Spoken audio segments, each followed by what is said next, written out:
გამარჯობა, მე ვარ ანა ღვინიანიძე, კოგნიტურ-ბიჰევიორული თერაპევტი. დღეს მე ვილაპარაკებ სამ ისეთ წიგნზე, რომელმაც არა მხოლოდ დამაფიქრა, არამედ ძალიან ძლიერი გრძნობებიც აღძრა ჩემში. მე დღეს ვილაპარაკებ უფრო მეტად იმაზე, რა ვიგრძენი ამ წიგნების წაკითხვის დროს.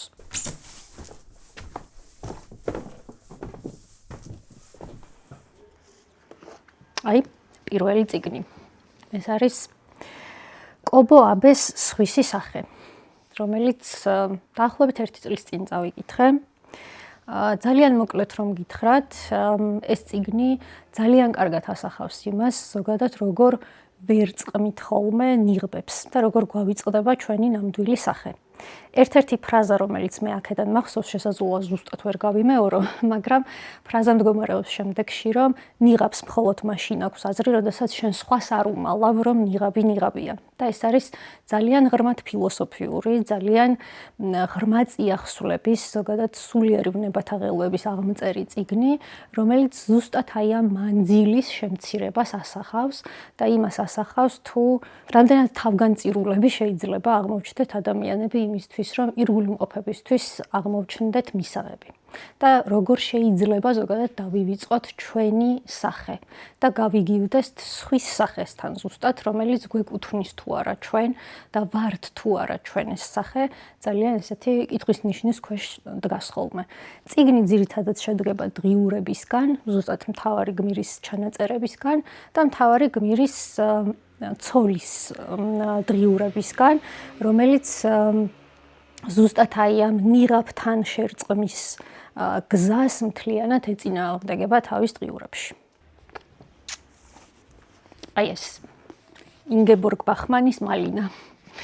ინგებორგ ბახმანის მალინა, ეს არის იმ ადამიანის დაწერილი წიგნი, რომელიც სინამდვილეში დაიწვა, ანუ სიგარეტის ნამწვავებით. ეს წიგნი ძალიან კარგად ასახავს იმ სულის შემხუთველ გარემოს, რომელიც ქალისთვის არის ზოგადად მამაკაცების მიერ დაწესებულ წესრიგში. ზოგადად აი ეს ქალი, რომლის სახელიც მხოლოდ ერთხელ არის ნახსენები მთელი ნაწარმოების მანძილზე, ვინც წერს, ვინც მოგვითხრობს, ხო, ანუ შესანიშნავი სიზუსტით აღწერს აი ამ ქარიშხალს, მის შინაგან სამყაროში რაც ხდება ზოგადად. და აი ამ მიუკუთვნებლობას და მიუსაფრობას ამ სამყაროში, რომელიც ძირითადად მამაკაცების მოწყობილი სამყაროა, შეიძლება ასეც ითქვას. და ეს გმირი იხლიჩება ორ მამაკაც შორის, ძირითადი ნაწილი თხრობის ზუსტად ამას ეთმობა.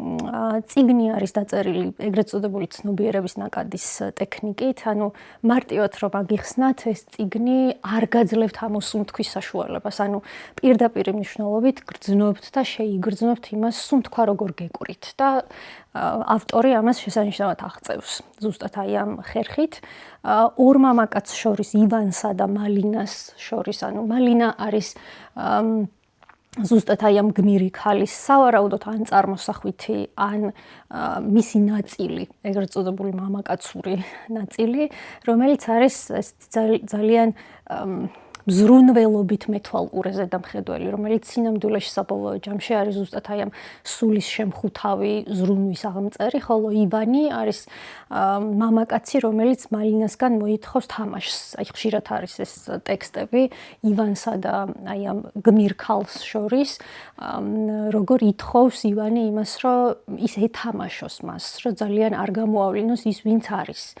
და აი ზუსტად ეს დანაწევრებულობა, რომელსაც შესანიშნავად გადმოსცემს ბახმანი ზუსტად აი ამ ცნობიერების ნაკადზე დაყრდნობით წერისას, არის ის, რაც ძალიან სხეულებრივად შეგაგრძნობინებს ზუსტად იმ მიუსაფრობას, რომელიც ზოგადად ქალები ძალიან ხშირად განიცდიან.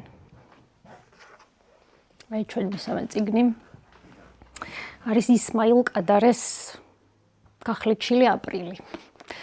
ეს წიგნი ეხება სისხლის აღების ტრადიციას, რაც ვფიქრობ, რომ ქართველებისთვის საკმაოდ ისეთი ახლობელი წიგნი უნდა იყოს. ჩემთვის ძალიან უცნაურია, რომ სისხლის აღების ტრადიციასთან დაკავშირებით შეიძლება წაიკითხო ნაწარმოები და გქონდეს საკმაოდ ურთიერთწინააღმდეგობრივი და ურთიერთდაპირისპირებული შეიძლება ითქვას, ურთიერთგამომრიცხავიც განცდები და შეფასებები. პირველი, რაც ჩემთვის ძალიან ნიშანდობლივი იყო, ამ წიგნის კითხვის დროს იყო უჩვეულო სიმშვიდე, რომელიც სასჯელის განსაზღვრულობას ახლავს თან. ხო, მაშინ როდესაც ჩემთვის, როგორც პოსტსაბჭოთა ადამიანისთვის, ძალიან განუსაზღვრელია, რისთვის როგორ დავისჯები, ანუ ზოგადად სასჯელ აღსრულება რას მოიცავს, რომელი ქმედებისთვის როგორ შეიძლება დავისაჯო. აქ თითქოს ზუსტად არის გაწერილი, ანუ ძალიან განსაზღვრული არის, რისთვის როგორ შეიძლება, რა ტიპის სასჯელი შეიძლება დაეკისროს ადამიანს. და მეორე ნაწილი, რომელიც ძალიან მკაფიოდ, ასე ვთქვათ, ვლინდებოდა ჩემში ყოველ შემთხვევაში ამ წიგნის კითხვის დროს, იყო ის, რომ რამდენად კომიკური და კარიკატურულიც კი შეიძლება გახდეს განსაზღვრულობის მოთხოვნილების, ანუ განჭვრეტადობის, წინასწარმეტყველებადობის მოთხოვნილების ძებნა ადამიანში. იმიტომ რომ აი ეს მსჯელობები, რომლებიც მაგალითად ამ წიგნში არის მოცემული სასჯელის ნაირსახეობებზე, ვინ როგორ შეიძლება დაისაჯოს, რაღაცა მონაკვეთებში გაფიქრებს იმაზე, მართლაც რამდენად კარიკატურული შეიძლება გახდეს ზუსტად აი ამ მოთხოვნილების დაკმაყოფილებისკენ რაღაცნაირი ლტოლვა ადამიანებში. ეს არის ის, რაზეც მინდოდა დღეს მესაუბრა სამ წიგნზე და იმედია ადამიანები, რომლებიც წაიკითხავთ, გექნებათ თქვენი გრძნობები და თქვენი შთაბეჭდილებები ამ სამ წიგნთან დაკავშირებით.